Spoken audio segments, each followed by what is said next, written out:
Computer. Okay, so welcome once again, everyone. You're all welcome to this special webinar, which is in commemoration of the International Day of Families. It is something that the United Nations celebrates on 15th of May every year. And as a certified family life practitioner, this has become a big event for me because I love to support families with knowledge and with every strategy that I know by the grace of God to help them build wholesome families. So, yes, you're welcome once again. And I am your humble host, Chinwemma Essien. So, feel free, let somebody just unmute themselves and please introduce yourself. Okay, I'm Jennifer. Hey, Um, you. yes, I'm Jennifer. Welcome here. I'm a nurse here in the UK. I'm a mother and a wife, and although still in the incubating stage, I have a very strong passion for young girls, and aiming to be like a pathfinder in their life. Thank you. You're welcome, Jennifer. That's an amazing introduction. Who is going next? And if you're in the community, go and call the other people to come out. I've seen Jennifer, post something there to alert them. It's Saturday, and I know people are a bit, but here we move with the event, okay? So who is going next? Rosalind, do you want to go? Chidebere, are you able to unmute yourself? Choma, feel free. It's a safe space. Please go ahead. Okay, I'll go next then. Yeah. So my name is Chioma Iheziem. I'm a registered nurse currently practicing in the UK. I'm very passionate about women empowerment, helping them identify purpose and the real essence of living. So I'm passionate about women. I'm a family-oriented person, and I'm happy to be here. You are welcome. Can you use the emojis to welcome yourselves? Let's welcome one another. Use the emoji. Let's let this session be interactive. It's a webinar, but I wanted it to be a conversation. That's why I didn't like say, okay, let's start running ads or bringing in more people. No, it's intentional. I wanted it to be a safe space for us to really have this conversation about life, about our families. So welcome, Chioma. Eunice, all the way from Abu Dhabi. Welcome. How are you? It's lovely to have you in the room. Chidie, are you awake? Rosalind, just unmute yourself. You don't have to turn on your videos if it's not convenient. Um, yeah, we would appreciate if you can just introduce yourself and let us know where you are joining us from. Okay? We have 3 more people to go and then we continue. You can use the chat if you're not able to unmute yourself. Feel free to use the chat. Okay, I want people to be present here. I want us to be present. I want us to be here. Okay, so I would proceed. So use the chat. Feel free in the course of the conversation. We should be able to have a time to ask questions and feel free. Let's learn. The only way we learn is when we open our hearts for knowledge to come in and then we embrace new things that we do not know, unlearn things, relearn, and continue to learn. So let's feel free. So I'm going to proceed with the webinar we have today. And like I earlier explained, this webinar is a special one that is designed to commemorate or celebrate the International Day of Families. It's usually annually celebrated by the United Nations on the 15th of May every year. Oh, I've already said that. All right. Okay. So, and I decided it has a different theme. If you look at the global theme, it has a different theme. But I decided to choose a topic that I believe grounds us in this journey or in this business called family. And the topic we'll be looking at today is the purpose-driven family, raising connected families in a chaotic world. You'll all agree with me that the world we live in today, so if I'm looking down, please, I've got my slides on my note, I've got the notes here to guide me so I don't miss out on things. You'll all agree with me that the world today is completely different from what the world used to be when we were growing. We're still, say, most of us on this call are around maybe our late 30s or 40, early 40s, but things have really, really changed. It's not like some of the things going on now are completely new, but they're happening in such a dimension that the family system is becoming so fractured. And at the end of the day, children are suffering. People are hurt. A lot of people are broken. And tell me what suffers the ripple effect of all of this. The world at large suffers it. It is an undeniable fact that the family unit is one of the, in fact, is the most important unit you would find in any nation. Why am I saying this? Every nation will reflect the emotional states of the families that make it up. If you go to certain cities, the people there are calmer, maybe more conservative, or some countries. And you go to another environment, everybody there is so aggressive. Before I relocated to the United Kingdom, I lived in Lagos. And if you had lived in Lagos before, there are parts of Lagos where you would live. Everything's fight. Every simple communication is fight. You meet people on the road driving. Both the person committing the traffic error or mistake or breaking the traffic law is fighting with the person who they are trying to hurt. It's just so chaotic, even in the simplest of things. And why am I referring to things that happen outside is because all of these people who exhibit this behavior in the society, where are they from? They are all from a family. Every president, every manager, every CEO in the boardroom, every staff in the company, every child in the school, every preacher in the church, everybody, the driver on the bus you board, every business person, all come from a family.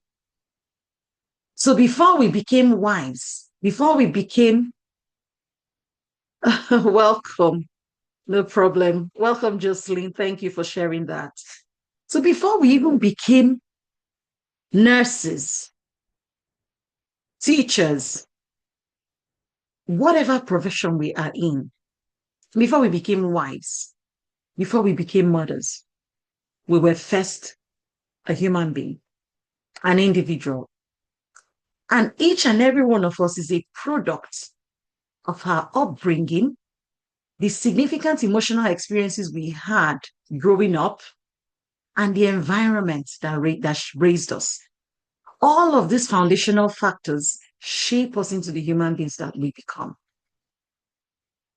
And a lot of the times, when people do not really recognize or pay attention to who they were or who they are before they get into the marriage system to begin to build a family, when a lot of things are not rectified before people step into the family system to begin to say, okay, hey, I love you, you love me, let's come and start building a family.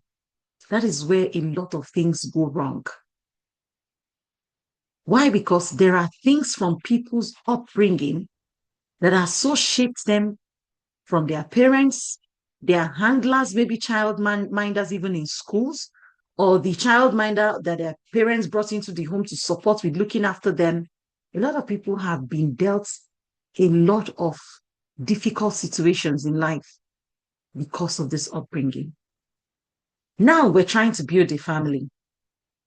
And God has a purpose as the one who designed the family system. He has the purpose, he has purposes for the family. And we're going to look at that today.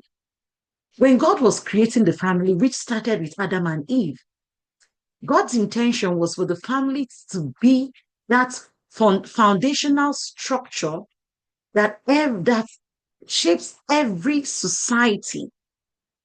And what that foundational structure should do is to reflect his image, his personality, his love to mankind.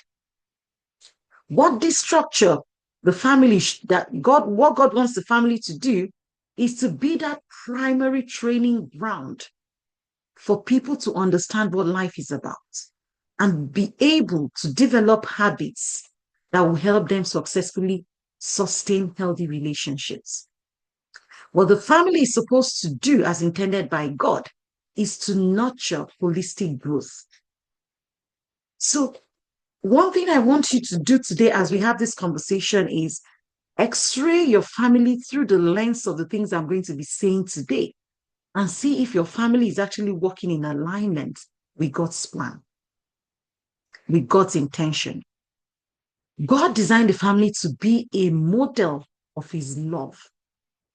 If within our family systems, we're not modeling the unconditional love of God, if our relationships are transactional rather than transformational, as we see in some places where parents are saying, I'm training this child today so that this child will become XYZ and be able to look after me in my old age. That is a transactional relationship. Are we saying that our parents will not reap the fruit of their labor after training us? Absolutely not. But the intention, the reason behind parents raising their children well and sending their children to school should not be because they want their children to look after them when they are old. It's like us today. If any of us here have that mindset, you need to shift. Why? Because there is something larger than that. The purpose for God creating the family is way, way larger than that. God also created the family system for fruitfulness, for multiplication. He wants children to be born within the context of the family and not outside of it. Unfortunately, situations happen and people find themselves born outside of wedlock or outside of the family system. God is still merciful. His mercy abounds. So it doesn't mean he's going to condemn anybody who comes from such a background or anybody who has made such a mistake. No, it just means that such a person needs to come back to God and ask for guidance, forgiveness, and proceed. So I was saying, every nation, I've explained God's purposes for the family. Every nation will rise and fall on the strength of the family systems that make it up. You see all these complaints we are seeing, it's really because most of us on this call are from Nigeria. We see what happens back home in our country and our hearts bleeds. Those of us who have left the country, we know that life can be better than what our nation can offer us. But every governor in every state, every local government chairman, all of those people who are in the political seats making these selfish decisions that they make are products of the family. I'll give you an illustration. Growing up, how many of us grew up, when we're eating with our parents? I remember somebody telling me today, I had a visitor this afternoon, and we were having lunch together. She had her own plate and I had mine. And she was saying to me, do you know that? After giving her a bowl of soup, I was like, okay, do you want more soup? She said yes. So when she brought her bowl of soup for me to add more soup to the thing, it was still full of all the meat I gave her. Like, what's going on here? She said, I'm really sorry. This is something I've grown up with and I have not even learned I've not unlearned these habits. I wait until no matter how many pieces of meat I have in my food, I will just eat and eat all the meat at last when I'm done. So what am I trying to say? There are habits that we have grown up with that are shaping our behaviors today. Yes, that are shaping our behaviors today. Even in abundance, you will just still have that scarcity mentality. I'm going somewhere. A lot happens on the dining table within the family system. Growing up, some of us grew up in a space where either one child was treated better than the other.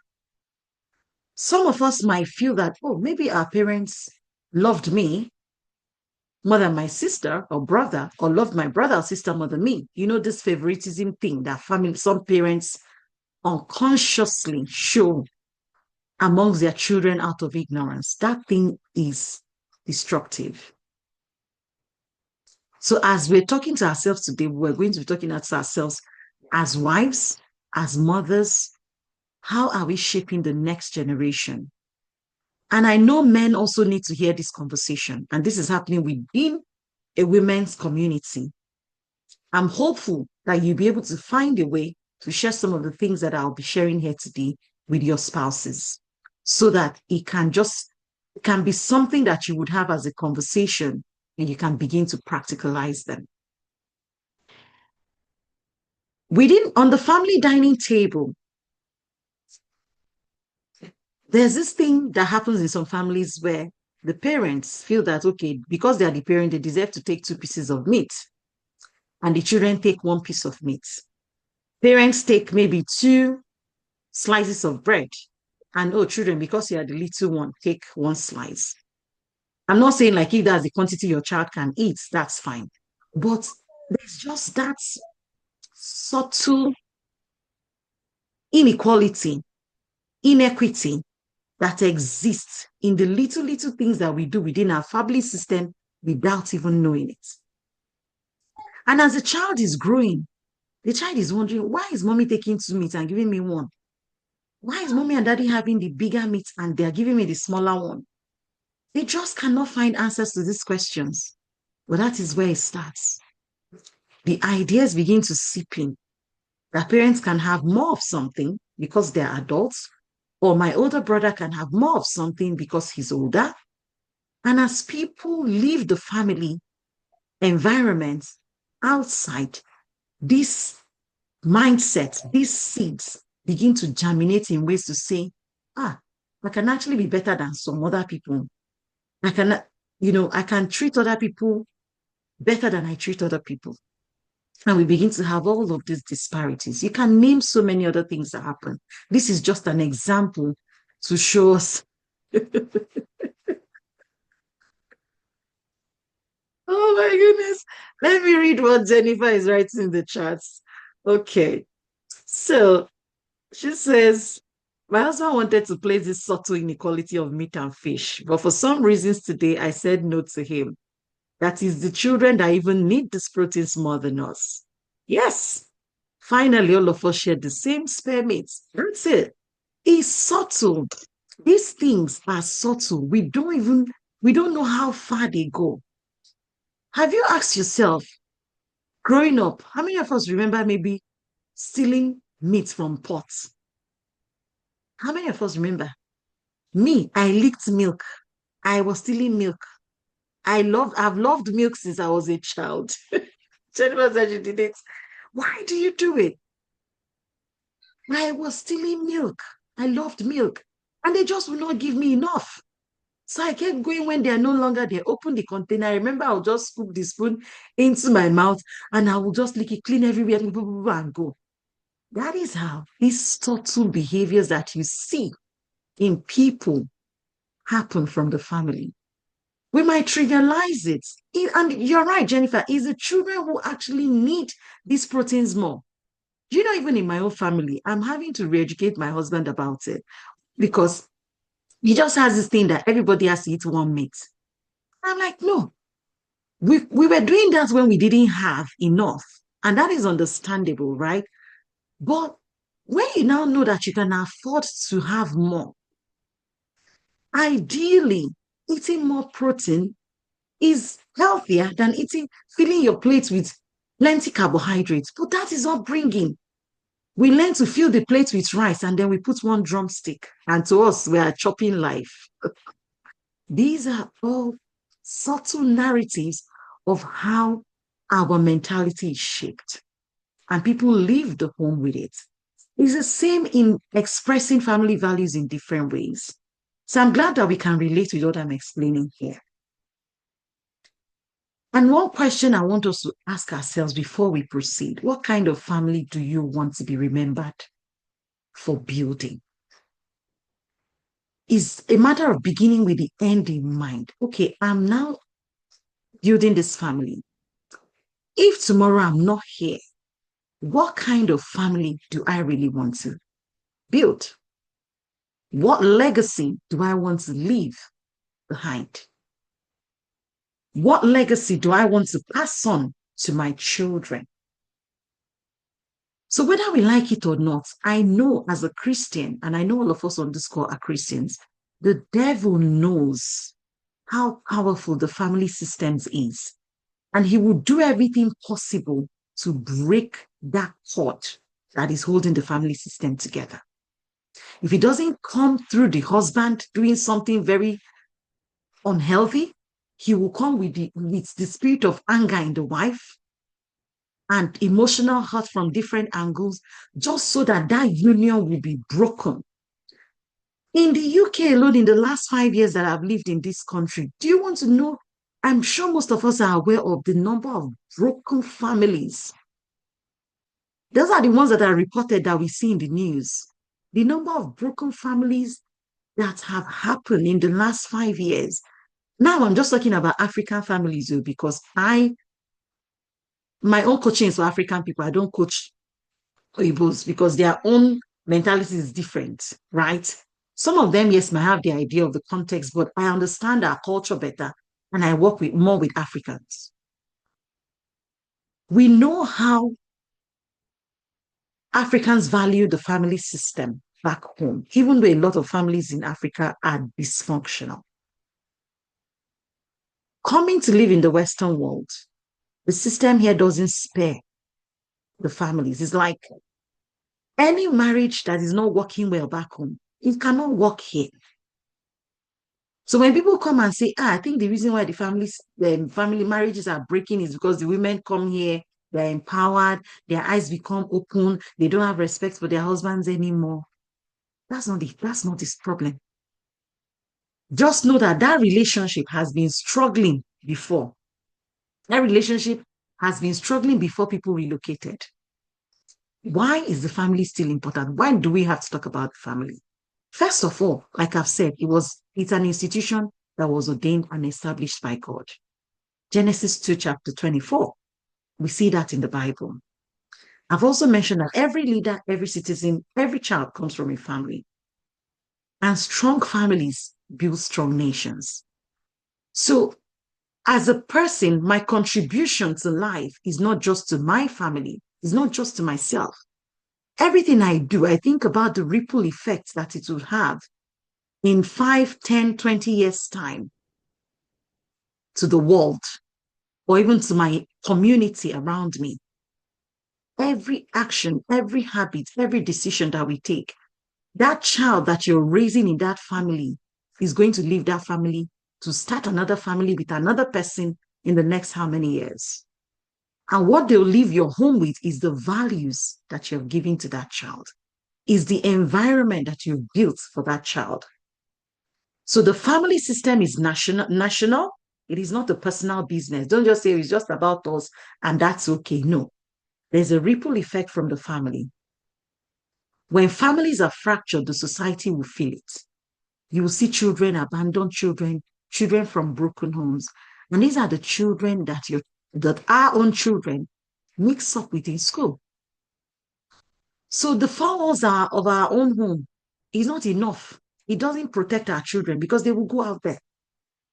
So we want to create that space where when other children encounter your children, they are questioning, what kind of home did this child come from? Let's move on. So we're talking about building, connecting families. in a chaotic world. Can we just share what kind of chaos? I want us to interact now. What are the kind of chaos that we think we're navigating with? Let's just name an example in the chat room. If you want to unmute yourself, feel free. We live in a chaotic world. What do you think some of this chaos, or what do you think is causing some of the chaos in the world that we live in today? So that's a question I want to ask, and I would like us to provide answers to this. Okay, let's move on. Let's move on. Well, somebody says she's finding it difficult to join.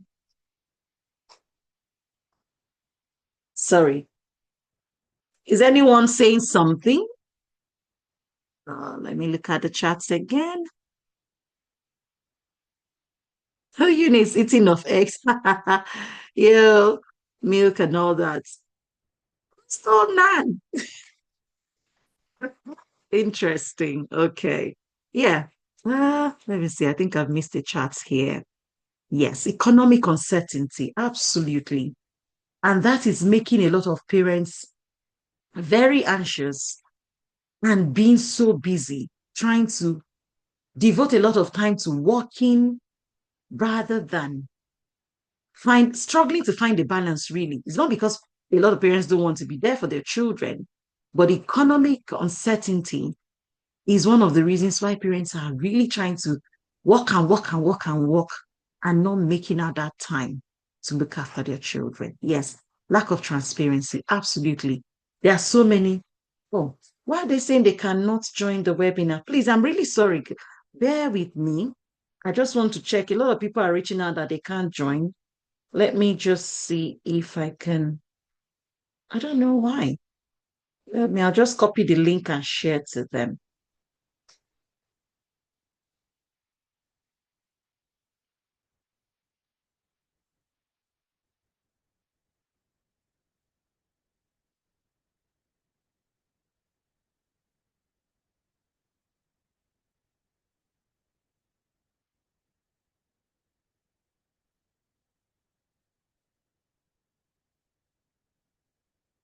I don't know why they can't join.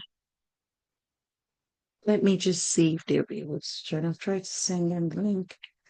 Bear with me. You can send them the code as well. From sorry, ladies, please just bear with me. Um,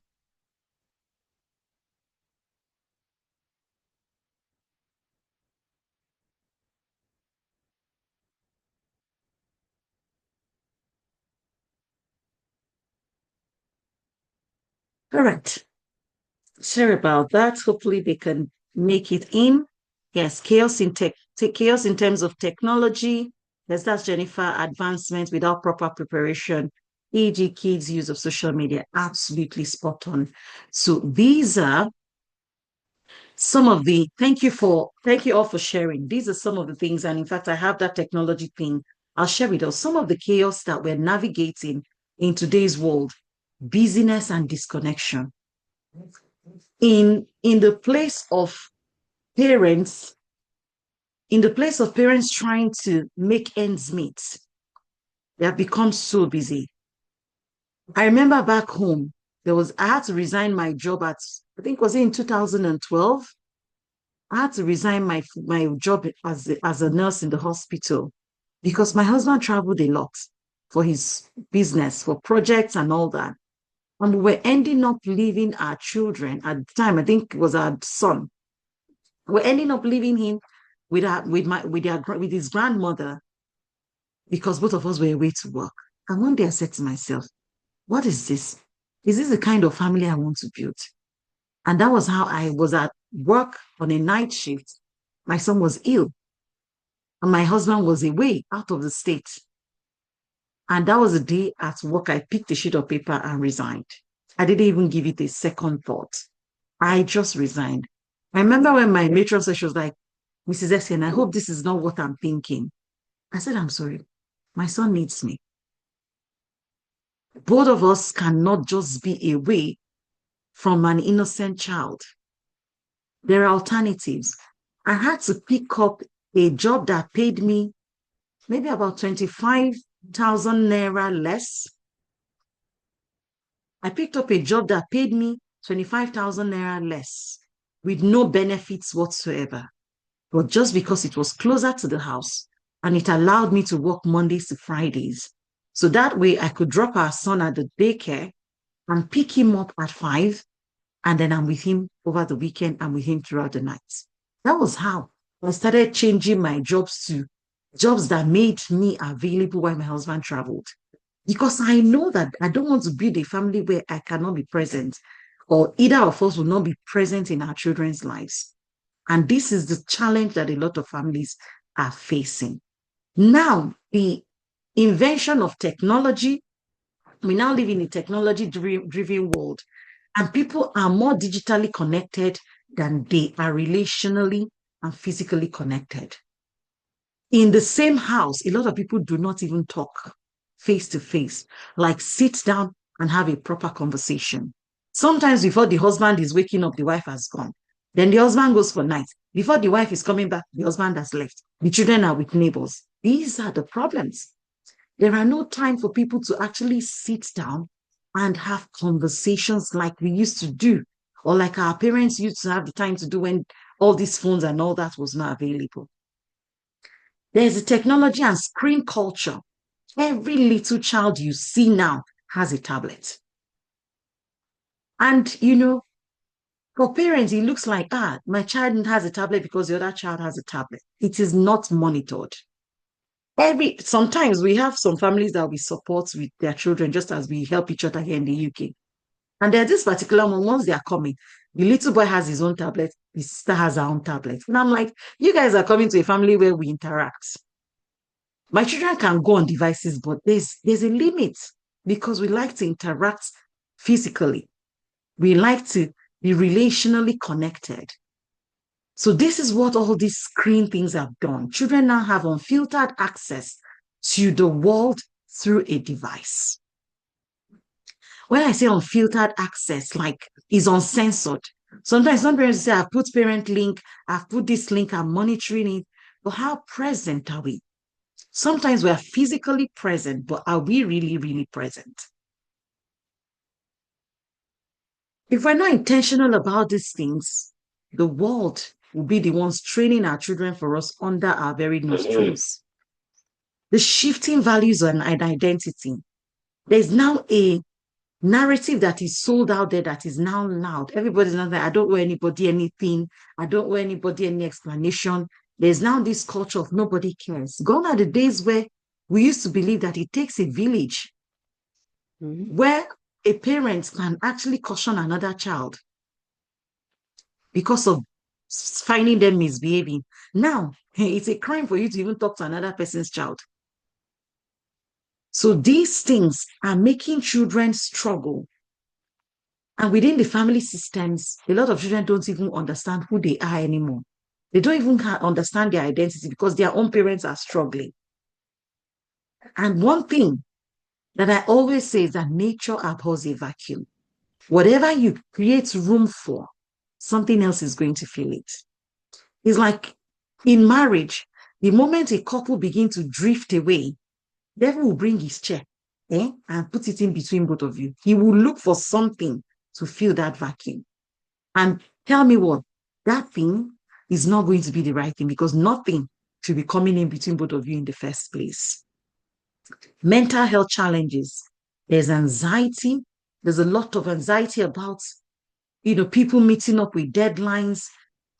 In fact, a typical example for those of us who live in the United Kingdom is this constant changing policies of the UK government. It stirs up a lot of anxiety for families. The visa issues, the changes. A lot of people are living in, all they just want to do is be sure they're not going to go back to Nigeria. And that has strained a lot of families. It has caused a lot of unrest and dysregulation. And our homes must be that place of safety and restoration. Life would throw so many things at us. But how willing and intentional are we to say, you see, this home is going to be, I will make this home, or we will together make this home that safe haven. It reminds me of our own family vision. It is to make our home a safe haven where each of us can express God's love freely and become the best versions of ourselves. That is our family vision. It's simple, but that is what guides us. We just want this home to be that place that when life beats you back, blue black, you know that there's a safe space for you. When work is hard, I know that I just want to come home. Like, I just want to go home. There are times I'll be at work. All I want to do is come to my house because it's peaceful. We have our issues, it's not perfect, but I come home and I can call under my bed. I have either my husband is tending to me or the children are, oh, mommy, do you want a cup of tea? Do you want that? That's all I want. It's simple. Yet it's so reassuring. That is the journey. It's a process. And that's one thing that I want to encourage us to do. Whatever is happening in your family today, I bring you hope. I bring you hope that God will restore everything that you've lost and that he will strengthen you and empower you through today's teaching to begin to see what his purpose for your family is beyond all the chaos around the world. What is a purpose-driven family?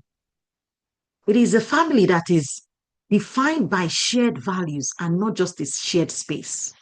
It's not because we live under the same roof that makes us a family. No, it's beyond that. It is because we have values that connect us that we all share. So today, another question: does your family have its own values? Do your children know what your family stand for? So that when they are outside and somebody else is trying to finger their brains and tell them what they do, what is not making sense, they can say, no, in my family, we do not do that. If one of your values is love, they know to go out there and express it. If it is respect, they know to go out there and be respectful, whether you are there or not. It just becomes that internal compass that guides everybody. It is that family that is intentional in the way they love, in the way they grow, support one another to grow and maximize their potentials, and in the way they communicate with one another. That is what a purpose-driven family is. When we're having conversations, we should not be talking about each other to tear one another down. In some families, these things happen in very subtle ways. Mothers, you're maybe at a point where you're not happy with your husband, something is going on. You have the opportunity, you begin to offload on the children and tell them how, about all their father's weaknesses. Or even sibling to sibling. When one child is not there, as a parent, you're talking about that child in a negative way in the absence of the child. That is wrong. And these are some of the subtle things that create rivalry and rift, discord, disunity between children. When I see some parents saying, oh, they will outgrow it. It's a matter of time they will outgrow it. But you don't know how you have contributed to that same thing. It is a family that is anchored by something bigger than circumstances. Oh, yes. As human beings, so long as we're here on earth, my mom used to say something. The only place we find, like the peace or without chaos is when the person is no longer here. But so long as we're here, there'll be something that will always try. That is why our peace must come from our inside and not outside. It's a family that is spiritually grounded, relationally connected, and future focused. It's a family that is not staying in the now. Yes, we are here, but where are we going? What are the habits we need to begin to pick up to get to where we are going? What are the things we need to stop doing to get to where we're going? What route? How do we position ourselves to head in the direction that God wants us to go? That is what a purpose-driven family is about. And some of the strategies for us to take home, to start thinking as a purpose-driven family is unity in the family is anchored on purpose. If not, when people get married and they don't understand the purpose of marriage, that is where, number one, they make mistake in the choice of life partner, because the purpose of marriage is beyond I love you, you love me. It's beyond I've come of age. It is now expected of me by society to have a wife or to have a husband. Or, oh, all my friends are married now. It's my turn to get married. Lack of purpose is what make people make the wrong decisions and wrong choices. And it's the same thing that happens in the family. When there is lack of understanding of the purpose of a family, it's easy for one person to just get up and say, you know what, I'm done. Off I go. It's easy for one person to sit down and say, I can just make my own decisions and not tell the other person. It doesn't matter. No, we need to understand that the purpose of the family is bigger. It is God's intention. It is God's plan. That is the channel for which we show God's love. We model God's character to the world. Family values are the invisible building blocks for the structure of your family. If there's no vision, there's no value, that family is just going to disintegrate every little struggle. And gradually, things that started little can begin to amplify and get worse and worse. Values are very subtle. Sometimes you don't even need to write them on the wall, but somehow every family is operating and running certain values that is quietly shaping every conversation, every decision, every conflict, every celebration of success. You see families where one person is doing well and the others are not happy for that person. A seed of rivalry has been sown in that family. So today, I want to challenge you. If you haven't sat down to think about your family values, please do have that conversation with your spouse. It doesn't have to be plenty. I always talk about this. Just 5 is enough to start. No matter how young your children are, it's not too late for them to learn. Use the scripture if you believe in, I believe all of us here are Christians, to share these values with them. You can talk about honesty, integrity.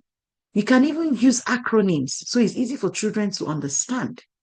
Something like the word faith, something like the word trust. You can pick each of those words, look for a suitable word that resonates with your family and pick it. You can choose faith, respect, generosity, service, loyalty, commitment, integrity. There are so many of them. And while you're talking about building one for your family, you should actually have one for yourself. What values do you stand by? What are the things that shape your decisions? What are the things that you cannot compromise on? What are those things that you stand for? What does your family stand for? The Bible says, train up a child in the way he should go, even when he is old, he will not depart from it. It starts from the family. So please take home that challenge and try and be more intentional. Do not just have family values accidentally. No, intentional. Sit with it. Talk about family vision. Values tells you who you are, or as a family, who you are as a family. And then vision tells you where you're going. I've talked about that before. And we know the Bible says, where there's no vision, the people perish. Where a man and woman come together and they don't even know what direction they are going, and they don't even know if they are both aligned in any way, maybe okay. Before, I was planning to go to France, but since you are going to the UK, we can go together, and from there we can branch out, and I'll go and do what I want to do in France. Some people just enter marriage, no clue. So if all of us here are already married, there is hope. All hope is not lost. We can start to build one after the other. So take that task home today. What is your family vision? I remember when I designed ours, when I teach on family values, I usually share a picture of the one that we use in my family currently. And I know some of us might be here and wondering, well, I'm a woman. I cannot do this alone. My husband is not interested. Now, let me share my story. When I became aware of all this family vision, mission thing, my marriage was in crisis. We are just relocated to the UK and my husband did not like it here. He just wanted to go home. When the first winter came, I believe he has seasonal affective disorder. He suffered from that winter. It was so bad. He was touchy. And my sister is on this call. My husband is the gentlest soul you would ever meet. He's so calm, easygoing, quiet. My siblings know him, my parents. If there's trouble, everybody will easily blame me because I'm the one that is more outspoken, right? That season was difficult for me as a woman. But because I know that our family was anchored on a purpose, even when my better half, who I should be doing this thing together with, was not in sync. As the woman, I went into my prayer corner and I'm like, God, I do not want to fail you on this assignment. Give me the heart of empathy to understand what this man is going through. Me, I was going through my own. That's the real truth. I was going through my own. It was a difficult situation. You know what it means to uproot your family from a country where you were born and go to a foreign land and start life all over. I know a lot of us went through that, and some of us might still be going through this situation. But in that moment, at some point, even the devil brought the idea that, are you sure this marriage will still work? Are you sure this man should not just carry himself and be going in peace? But I thank God for webinars like this. I thank God for positioning me and bringing me in contact with the right people in that season. And I was quiet in a place of surrender and asking God for strength every day. I single-handedly crafted our family vision, mission, and values. Designed it, put it in a frame with no single. I think the only thing I did when I did that was I sent it to my husband via WhatsApp for him to see, I have done this. And he just gave me a thumbs up. That was his own contribution to it. Why am I sharing this? But today, that same thing, over the years gradually, as I prayed for him, as I changed in my own self, in the way that I was handling the situation, things changed. He came to that point where he understood that, look, and he's here because he wants to be with his family. You see, devil is a sneaky rat. Like, he is a terrible thing. You don't want to give him room in your family, because if you do, give him he will take allowance, like we say. And in those seasons, it was hard. Like HARD, hard. And I thought, have I made a mistake in the kind of man I married? I was sure. I prayed, Lord, I was sure you told me to go. What is all this? When I look back, I can speak to you because I know that with a little patience and the right direction, the right counsel, your marriage can be much more better. I'll pray from a place of peace that I don't need to sweat. It doesn't mean that we don't have issues. No. Every now and again, we will have one conflict or the other. But resolving it is like a walk in the park. But that was not how it has always been. Today, my husband chairs the family meeting and he will bring down that frame and bring it to the children, reading it out to them. This is what our family values are. This is what our vision is. And we'll read it together. But when I was creating it, he was interested. So if you're in that situation today and you're thinking, but he's the leader, he's the head of the family, he should be doing it, not me. I bring you hope. There's a purpose for every pain. There's a purpose for every experience that God takes you through. I can share this with you because God has taken me through it. And I'm in a place of rest. I have entered my rest. And I can now help other people to walk through their own storm and enter their rest. So be encouraged. Do not give up. Be patient. Do what you can. Draw strength from God. He knows, He understands. And in due season, that partner will come around and both of you can continue to build. But for now, if you leave your own end of the rope, the children are going to get lost. That is why I encourage you, hold your own side end of that rope. Do not let it go. That is what the devil wants. Do not give him that chance. Okay, so I will move forward because I know time is fast spent. Let's see. Let me see where I go. I want to skip some of my slides.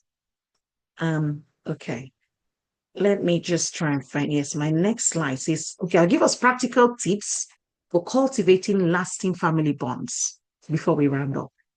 So one, I'll tell us about open communication. One of the major problems our families have is lack of communication. It's either like a pipe. Gary Chapman, in one of his books that I read, what's that book now? Forgotten the name. It's not love languages. It's something about family, something. It should be around here, but I can't find it now. If you want me to remind you of the name, please ask me after the webinar. I can find it and tell you. In that book, he described communication as a pipe. And he said in some cases that pipe can be blocked. That is when the communication line is cut off, because what happens when a pipe is blocked? Nothing can pass through it beyond that blockage, right? He also explained communication as a leaking pipe. Sometimes the pipe will just be leaking and the water is just pouring, wasting. It might be that time where you're just talking and it will seem as if you're pouring water on a stone or into a basket, because the person you're trying to reach is close to you, yet he's miles away in his heart. He's not even listening. Either way, not talking too much without being understood, these are ineffective ways of communicating that happens within the family system. Sometimes it's the timing of the communication. Sometimes it's the mood. Sometimes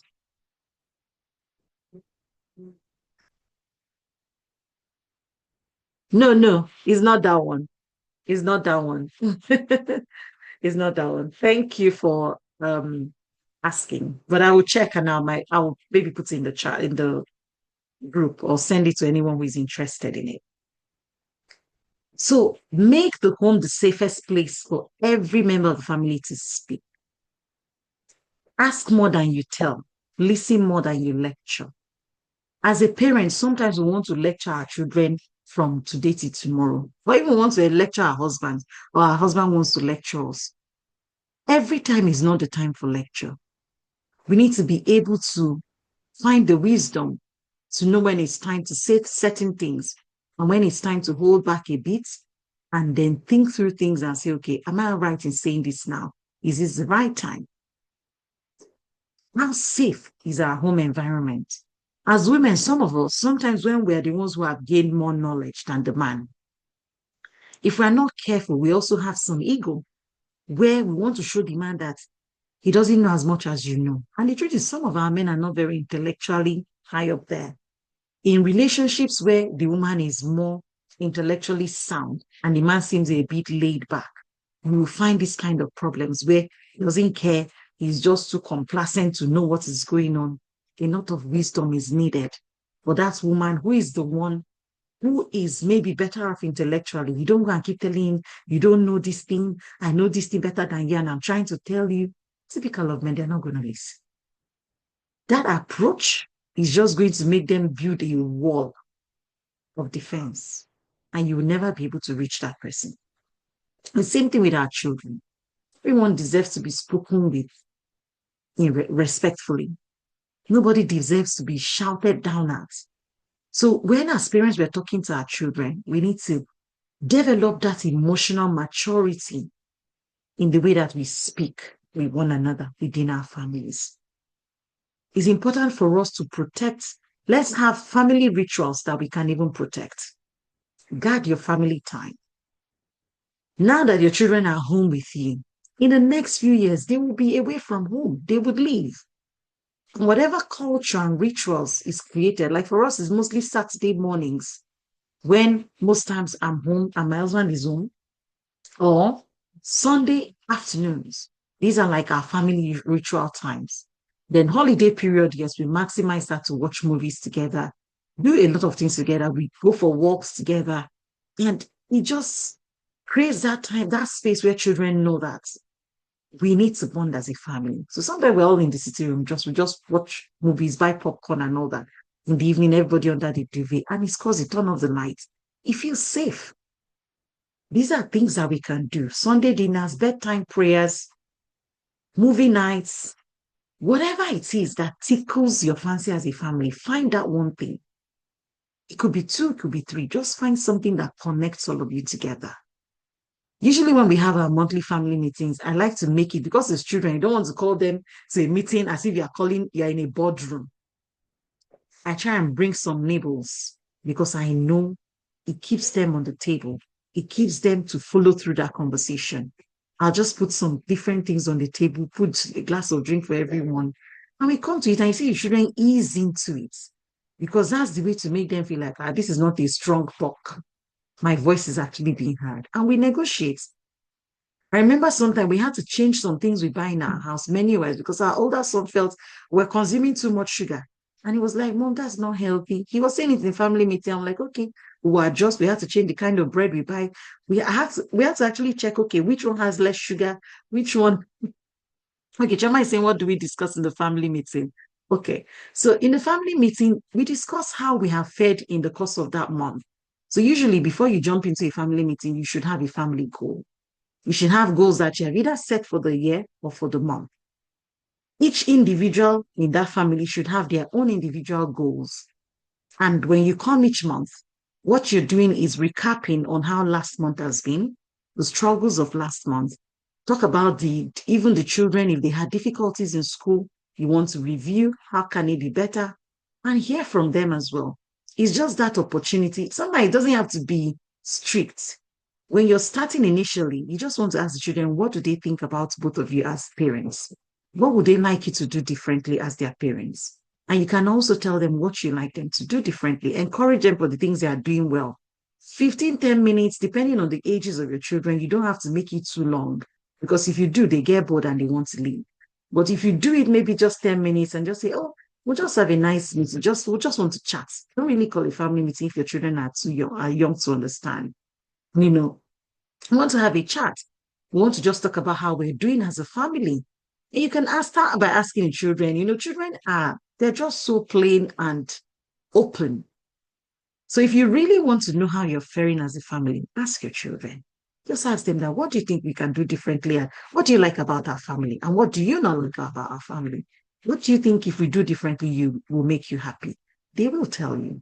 They can be the eyes through which you can see what exactly you were doing as a couple and as a parent. Okay. I hope I answered your question.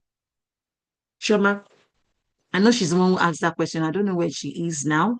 And I hope I answered her question. Let Yes, me yes, see. I was trying to send you the love emoji to say thank you.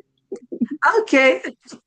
I couldn't see you again on the screen, so I didn't know you were there. All right. So yes, if there's anything else I can share more if you yeah later. I'm just trying to round up now. Okay. So let me take Linda's question. Let me see. Okay. So Linda says, my husband is always absent-minded, especially when I want to share things I'm learning that would help the family. What do I do? Okay, Linda, you're not alone. Okay. Do not be discouraged. If he's not yet interested, you can start with the children while you're praying for him. You can start with the children, and then maybe the opportunity will come And sometimes some husbands tend to come around when they start seeing the changes in the children, when they start seeing the changes of what you are imbibing in the children, what is teaching them. They'll not say, oh, really? Okay. They want to lean in more and really know. But if you're waiting for them to really be fully present, for some of the men, it takes time. For some reason, is their up. Some of them, if we know this, the impact of upbringing on people, we will be very much intentional about how we are raising our children and what we do within our families, because we do not want the same cycle to continue. We want that cycle to end with us. We want it to end where with our generation. We don't want it to continue. And that would be life appreciating you for doing that. So don't give up. And sometimes it takes some of them time, and it depends also on how you approach it. Is it usually, oh, I want to share what I've learned with you? I don't know if that's it, but it might be finding the right time and the right tone and the right approach. For some people, no matter what you do, it will still be difficult. So you just want to give a bit of time. And if you have children, please start with your children. Start holding your children. Start focusing on the children. This person is an adult. You might not be able to change him, but you can begin to shape your children with what you're learning. And like I said, it may be the change that he will start seeing in the children, the things that the children are now beginning to do that will now. I remember one time, his business was just his main thing. Picking a self-development book and reading, because he has lost that touch with that many, many years ago. But do you know that my husband now reads almost all the books I have on my shelf? I think he's even reading them more than I do now. When I was investing in those books, I buy books than I buy wig or clothes. Like I invest in books. Every month I've not bought a book. It's like I'm missing something. That's how bad. I love to have a library full of books that I can just walk into, pick something and enrich my soul. So, and gradually, because I was reading a lot, it inspired our children. In fact, a friend of mine who is here, there was a day we went for a party in her house. In a party, my daughter was reading. And people were like, we came to a party and this girl in this whole noise, she's reading. That is a culture from home. And no, they didn't learn it from their dad. They picked it from me, right? And tell you what today, my husband started going to the library to borrow books from the library to read. Gradually, he started reading the ones on the shelf. Now we discuss books. We discuss what he's learning from the books that he's reading. I bought Atomic Habit before he read it. And he was like, wow, this book. So sometimes influencing another person doesn't happen in the spur of the moment because you want them to change that time. It will happen in these little things. Jenny here is my schoolmate. I love books. I'm a bookworm. I can't even lie. I can't hide. Thank you. I hope I've been able to help you, Linda. Okay. Just be patient. No pressure. Do not pressure yourself. Don't allow yourself to be pressured. One step at a time. If you have children, start with them. Start with them. All those things you're learning, break them down into a way that it begins to filter into your children's mind, their heart, and soften them towards their father. Even though he's absent-minded, let the children still reach out to him in love, in respect. Gradually, they come around. I tell you because that is my testimony. Today, my husband reads books like I can't even the way he reads books now, he needs an award.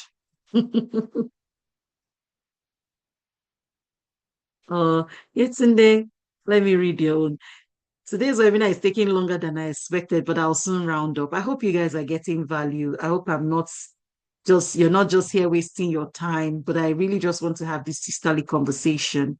And I know it will go a long way. Itunde says, I think this is so late for me as my children are far away in school as undergraduate. How can I connect all of them together again? Okay.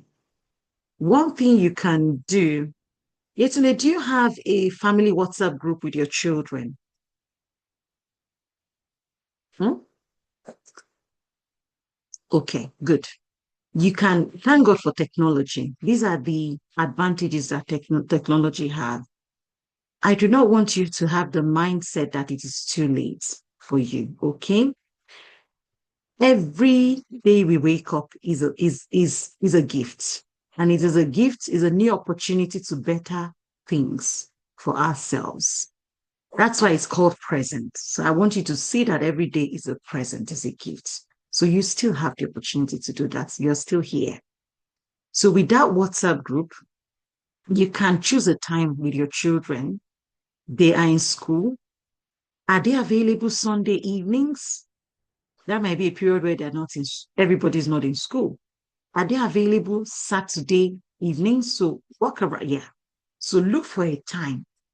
You see, when you start these things, 5 minutes, 10 minutes is okay. Don't have to do long. And before you know it, they will enjoy it. It can be just say, oh, how about we all jump on a WhatsApp call at 7 p.m. on Sundays? Would you guys like that? It's just for us to catch up on how, you're faring in school. I know during the week you're all talking, that they might be telling you things, but you can set up that routine. And that way, you send in reminders to us and say, we'll be having another family catch up on Sunday, 7 o'clock. And it just becomes a routine. Gradually, that will be an opportunity for you to begin to bring this thing in little by little.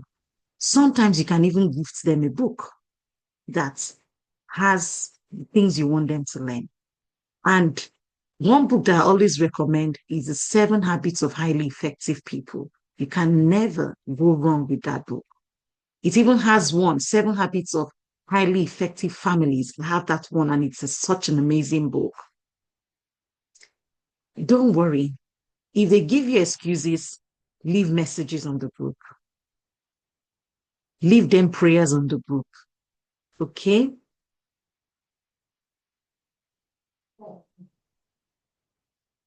I hope I've helped. Okay. Don't be discouraged by the initial resentment or the initial rejection you might get. But what I want you to remember is that as a mother, you want to leave a legacy for your children. Let that be that one thing. Don't start thinking, if you give them offer them that in the, how about we just jump on a WhatsApp call, say for 5-10 minutes every Sunday by this time, just to catch up, and we say a prayer for everybody. I just want to say motherly prayer. If they don't want, leave them that motherly prayer every Sunday at the same time. If you do that consistently, they would come around with time. I tell him. It could just be a word of quotes, few things, put it there. It's a seed. God will water it and it will grow in their lives. Okay? I hope that helps. Thank you for asking. So, open communication, family rituals, praying and reflecting together. Families that pray develop a shared language of faith, gratitude, and trust in God. You're welcome, ma'am. Praying together as a family is very, very important. Devil will not want it. That's why we always bring problems, so that people will never pray together. But try. Set goals, because that's how you teach your children the importance of prayers, the importance of faith in God. You want to set goals together and involve the children. Remember, I said that at the family meetings, you need to have set a goal at the beginning of the year. If you haven't, it's not late. You can still say, oh, how about we talk about what we want to achieve this year before the end of the year? Do you want to travel? Do they want to learn how to swim? Do they want to learn any musical instruments? What do they want to do? And then you just let them speak to you. It is fun listening to your children and just seeing what great thoughts and ideas they can generate from their minds. We just don't maximize these things. So set goals together, involve your children in family planning, make them stakeholders. When we have meetings, sometimes our children are the secretaries. They document what it goes around. We take turns, document, even prayers. We take turns weekly. Everybody knows when they are leading. the devotion for the whole week. And you will know that it's your turn for that week. That week you will pray, you read devotional. The next week is another person's turn. So the family is actually an organization, and we need to treat it as serious business. If you walk into an office and they have their vision, mission, and everything, they give you their rules and regulations. Why are we not doing the same thing with our families? Why are we not having that sort of structure? We're too busy. No. The essence of this webinar is to wake you up, wake that intentionality up so that you can start little by little to build healthy tech boundaries. Like we have said earlier, we are more technically connected than we are relationally and physically connected. So we want to have boundaries. When we designed our family media guide, there are places that our phones don't follow us to in our houses. E.g. the dining, you can't be on the dining and be pressing phone. Sometimes we flop. Sometimes some of us make that mistake, especially since I started doing all this, my mentorship thing and coaching thing. Sometimes I've come back, I'm back from work and I'm trying to catch up responding to messages. But there's a reminder. There are times that you cannot use the gadgets, like going into the bathroom when we're all eating together during family meetings, except it's urgent. Let there be phone-free zones at meal times, at bedtimes. Be present, not just nearby. Because you can be in your house and you're just nearby. Your children can see you, but they cannot connect with you. Your husband or you can see your husband, but you cannot connect with them, but they're nearby. It's like a Wi-Fi that is refusing to connect. And let's celebrate each other. Affirmation builds loyalty. Celebrate milestones. Celebrate efforts, even if it does not if it doesn't produce the intended results. But because there is an effort, celebrate it. Celebrate character. And do that loudly and do that very regularly. It's important. It helps the family. The children do something. My son is telling me all the things he's doing in school. I'll say, well done. I know it's not easy. He's supposed to go to school, yes. But I hear him say, thanks, mom. And you know that is so reassuring, knowing that this child he's so self-led, does a lot of things without you even reminding him to do those things. And I say to him, well done. I say that to our daughter, well done. So all of those affirmations, you see what they do. The same thing with my husband. He tries to help fixing one or two things. Be appreciative of one another. That helps the family. Regular family check-ins. Like when you have children, even when your children are still living with you, how much more when they are far away? You want to ask everybody, how are you all really doing? And these are some things that some of our parents did not teach us growing up. All of us are just surviving. And the only time some of our siblings or we remember to connect with our siblings or check up on them is when you need money or when somebody needs money.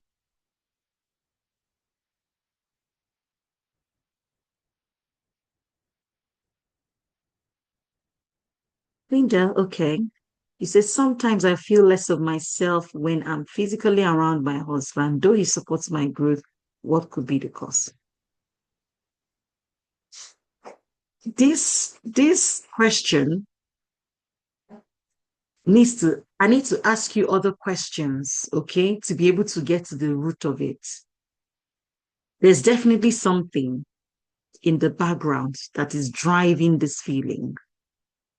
And it's about certain questions that will help you. It might be something from your background. Maybe you've been shaped in a way where something has eroded your self-esteem and your self-worth. Or I'm not sure how he speaks to you or how he speaks to you, what he has ever said to you, or maybe not him, what another man, either a parent, a father, or a sibling or an uncle, has anyone said anything to make you feel less of yourself, or you're feeling you're not good enough to be his wife? So there's something driving that. And sorry, excuse me. And I think we might need to chat about this outside of this. It's just for time's sake, not because I cannot delve into it. But we're already hitting 9 o'clock from 7:30, and I didn't plan that we're going to be here till now. It's just that when I'm having, like I said, this conversation, if they don't give me time limit, I just find myself going on and on and on. But if it's fine, you can reach out to me. Um, there's some things that we can do to actually suss out where that feeling is coming from, and we'll be able to address it. Few questions that you will be able to answer, and we can trace the root cause. Okay? Because if he's supporting your growth, it sounds like he's positive towards your growth. So what is the thing? And there is something. It's not just a feeling. There's something going on there, and it needs to be looked into. Thank you for being vulnerable. I do appreciate you. Okay. So that's it. Regular family check-in. How is everybody doing? Safety in conversation must be cultivated consistently. Let our homes be that safe place where each of us can speak safely. Where your children knows that if anything chase them from outside, they can run home. I know sometimes some of our husbands they can have a mind of their own, right? They go and do some things without telling you, without carrying us along. And then the thing now boomerangs, it now backfires. I've been in that situation before. And I was tempted to almost say, Shebi, I've warned you. I was tempted to say, in my mind, God don't catch you. You know, that kind of thing. But marriage, family is beyond, self. And on one of those occasions where he had made a decision, which I've always said, anytime you're making certain decisions, carry me along. Let me know. It's not because I know better, but it's just because there is a gift of wisdom on my life that I can use to help you not to make wrong mistakes. And when that happened, he didn't know I was going to tell me. So he kept it, tried to deal with it, tried to manage it. He just knew that, look, I need to talk to my wife. Like I had just, if I want to get well with this problem, I need to speak to my wife. And it was the moment he opened up and said, this thing, this is what happened. In that moment, the Holy Spirit said to me, he came to you for solution. He didn't come to you to judge him. So the wisdom I've given you is to be a helper at this time. And after this whole thing has been solved, you can then revisit the other matter. And by God's grace, one idea here, check here, check here, check here. This was actually about money, a huge amount of money. Got trapped somewhere, and he thought he had been defrauded that money. And by God's grace, I then said, okay, can we check here? Can we check there? Can we check here? That money came back. We found where that money was trapped mistakenly. Since that day, money matters come to my ears first before it goes anywhere, right? So sometimes you don't earn this respect or loyalty by being forceful or by insisting that they must change. It just comes by you just operating in wisdom and asking the Holy Spirit all the time and godly counsel. So we're soon going to round up. I know I've said a lot, and I want us to take home these things that I've said today. As parents, we have to lead with purpose. I know most of us here are parents. We want to model what we want to see in our children. It's very important. As we're saying our children should do this, our children should do that, we want to model these things. Because, like we know, children will not just listen to what you are saying, do this, do this, do that, but they watch what you do. They're watching your habits, they're watching your responses, they're watching your relationship with God, they're watching how you pray, they're watching how you speak to their father when you are not happy. They are watching your mood. And there's something about the nervous system. The way you feel in your body, in your mind, has a way of exuding into the atmosphere, into the environment. The moment as a mother, as a parent, you're not happy, your children tend to feel it. It's a nervous system thing. It just has a psychological way of emitting and, it's permeable into the atmosphere in your home. So you want to find that outlet where you can speak with someone, where you can open up, where you can vent, a safe space, and then you feel better to be able to create that room for your children. You want to also break generational cycles. There are some things that have happened in your own childhood. Please don't continue with them. Let it end with you. Let it end with you. Those patterns of silence, those patterns of yelling and shouting and being harsh, patterns of emotional unavailability. And this is why people need to heal from emotional trauma. This is why many of us need to heal. I've not always been a very, when I tell people that I used to easily get angry, people don't believe it. But it's true. There was a time my anger, and I knew where it's coming from. I knew where it was coming from. But now, far be it from me. What am I doing with anger? How has it helped me? No, I've healed from it and I have moved on. That's why I can be so calm. Nothing wants to happen that has never happened before. I might be angry, but it doesn't take long. It doesn't cost me my sleep. I get angry, but I manage to navigate it and ground myself and say, okay, this is not the end of the world. What is the worst case scenario that can happen? And how can I maximize this experience so that things don't get worse? So all those patterns, they don't break themselves. You have to intentionally decide that this thing that no longer works for me, it needs to stop. I want to take on something that will work for my family. Some of the things you endured in your family, the favoritism, the name calling, the shaming from your family, let it stop with you. Be the person that will choose to break that generational cycle. Let your children not experience it. There was a time I used to yell at my children before I became this knowledgeable. Our first son heard me, even to the point that my husband wanted to say, why are you always like this with this boy? Innocent boy that did not do anything. I was so on the edge. And it was my husband that was like, you don't need to. You will just find yourself getting unnecessarily angry. But when I knew better and I went for therapy, I healed. And now my children just want to, we're all in the same bed. Does it mean that they will not misbehave and there will not be times where you need to scold them? There will be those times. But let that be like an emergency buzzer that you use only when that child is in absolute danger. And you know that, if I don't shout, this child is going to fall from a height. If I don't scream, something bad is going to happen.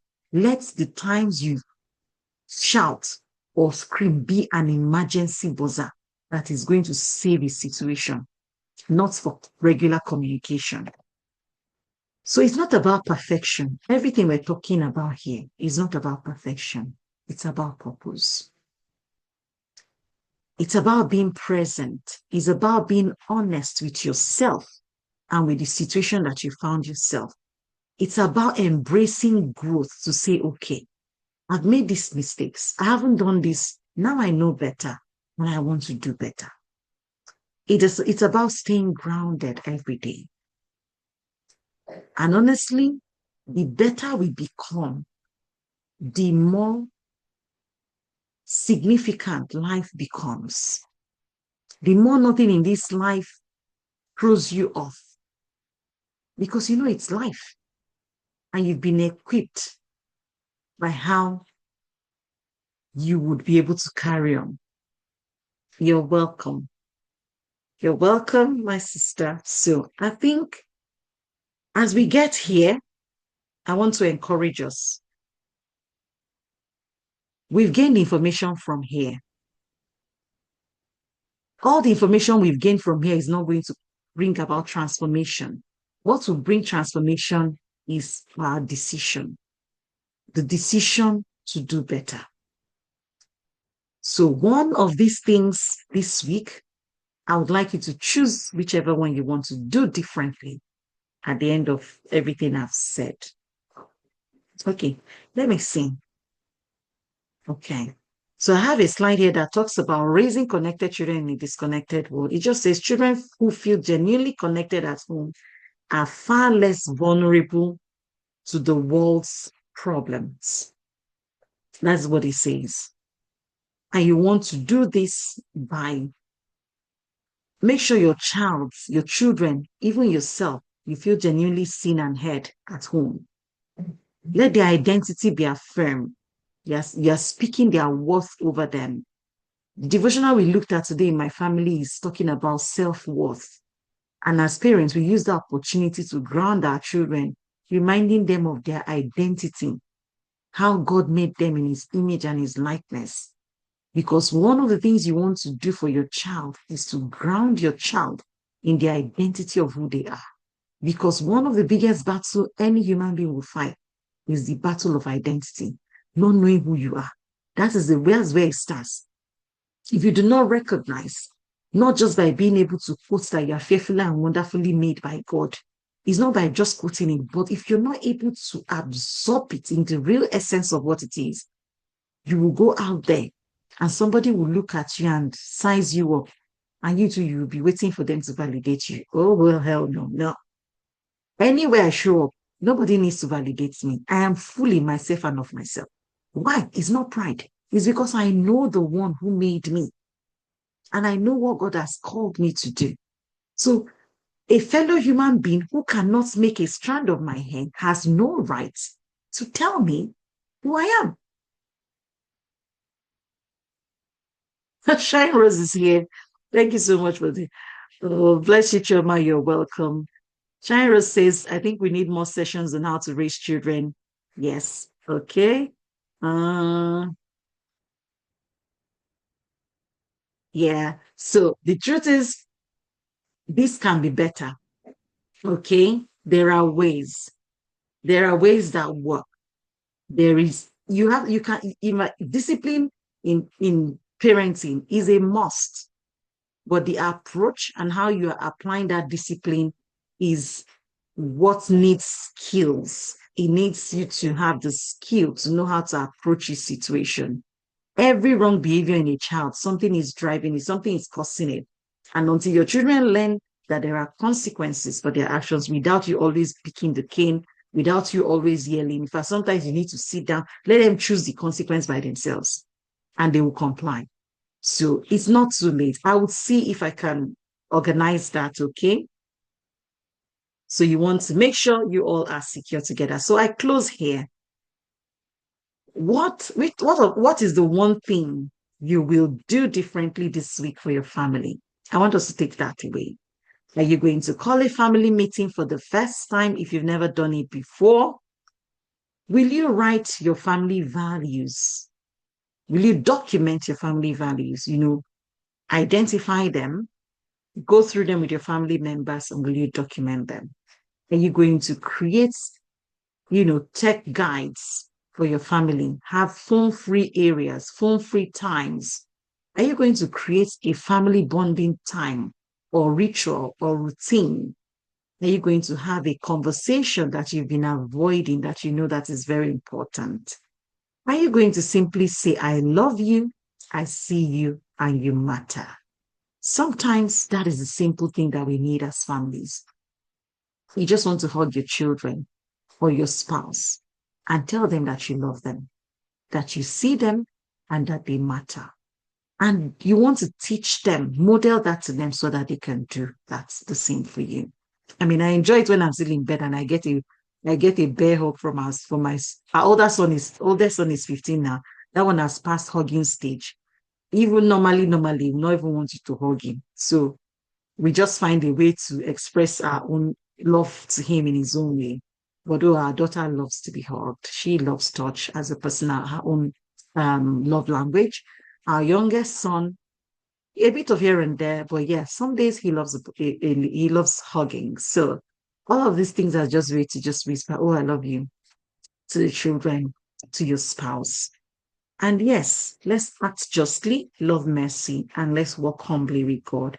And it is my prayer that God will breathe over every storm in your life, in your families, and He will bless you and bless every effort that you make to make your families better. whether it's by way of reaching out to your spouse to improve your marriage or in your parenting journey. I know that God would begin to give you joy in places where there is pain and hurt. And there will be healing for everyone who feels broken that has showed up here today. So it's been an honor sharing this time with you. And I do hope that you got value, even though I have overshot my time. I just felt like I was chatting. We're not that much, but it was so interactive. And I want to say thank you. Thank you. And thank you for being here. You're all welcome. I see all the messages. Thank you so much for this, ma'am, for this wonderful teaching.